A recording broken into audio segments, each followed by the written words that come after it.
Hello बच्चों, दिया गया प्रश्न कुछ इस प्रकार है। डीएनए गलनांक से तापमान 70 डिग्री सेल्सियस वृद्धि पर प्राथमिक रूप से किसका अपघटन होता है? फॉस्फोडाइएस्टर बंध, ग्लाइकोसाइडिक बंध, डाइसल्फाइड बंध या फिर डायहाइड्रोजन बंध। इस प्रश्न की मुख्य अवधारणा है।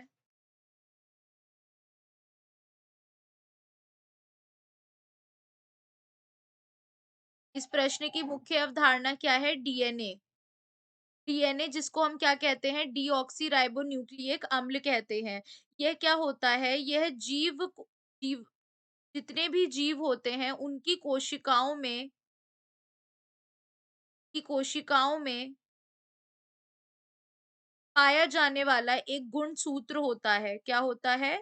गुणसूत्र होता है जो कि विशेषकर हर एक जीव में पाया जाता है, क्योंकि यही रिस्पॉन्सिबल होता है जितनी भी हमारी प्रजनन की प्रक्रिया में यही हमारे आगे जीन को फॉरवर्ड लेकर जाता है। तो यहाँ पर अब अगर हम देखते हैं डीएनए का एक, अगर हमने मान लिया ये है हमारे पास डीएनए, तो डीएनए में क्या होता है?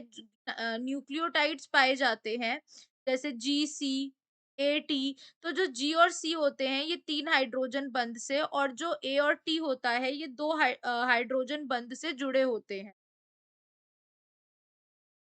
ठीक है?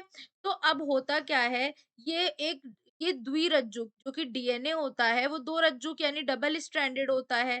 तो जब हम एक तापमान प्रोवाइड करते हैं, जब हम तापमान देते हैं डीएनए पर, तो इनमें 2 बॉन्ड्स पाए जाते हैं। एक तो ये हमारे पास हाइड्रोजन बंध है और एक इसके स्ट्रैंड्स में फॉस्फोडाइएस्टर बंध पाया जाता है। लेकिन तापमान देने पर सबसे पहले जो बंध टूटता है, वो कौन-सा होता है? वो होता है हाइड्रोजन बंध। जो सबसे पहले टूटेगा वो कौन-सा होगा? हाइड्रोजन बंध होता है। और वो टूटने के बाद क्या होता है? ये दोनों रज्जुक अलग-अलग हो जाते हैं। तो अब यहाँ क्वेश्चन में कह रहा था फॉस्फोडाइएस्टर बंध रॉन्ग है, ग्लाइकोसाइडिक रॉन्ग है, डाइसल्फाइड रॉन्ग है, हाइड्रोजन बंध हमारा सही उत्तर है। ऑप्शन डी हमारा सही है। आशा करती हूँ आपको समझ में आया होगा। धन्यवाद।